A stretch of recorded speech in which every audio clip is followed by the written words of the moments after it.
O ano, something went wrong na naman guys. Ang professional dashboard nyo. Diba? Something went wrong. Something went wrong. O, nag-ano ka na naman yan. Ang tawag ito, natataranta ka na naman kung bakit nawawala yung dashboard mo. Kasi nga po, nag-a-update niyan si Uncle Mets. Kaya po wag po kayo mabahala, wag po kayo matakot dahil nag-a-update lang po siya. Okay?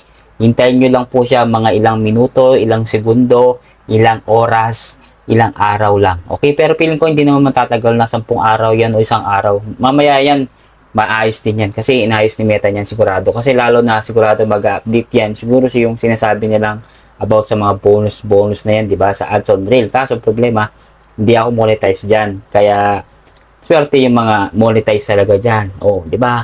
Dali lang, parang may muta ako, guys. Kaya, yun lang guys, ha. Yun ang advice ko po sa inyo. Huwag niyo masyadong dibdibin. Darating din. Ay, meron pala dito, oh, yun, oh. Oh, basta, yun lang po. Update po ngayon, ha. Huwag nyo isipin yun. Basta importante, monetize kayo. At huwag nyo isipin, guys, darating at darating at darating yung dashboard nyo maya-maya. Okay? Trending na trending kaya ngayon yung ano, yung dashboard nating lahat, di ba? Basta hinay-hinay lang, hintayin nyo lang, okay?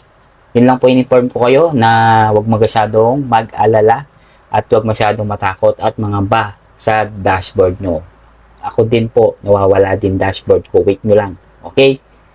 Good night and God bless.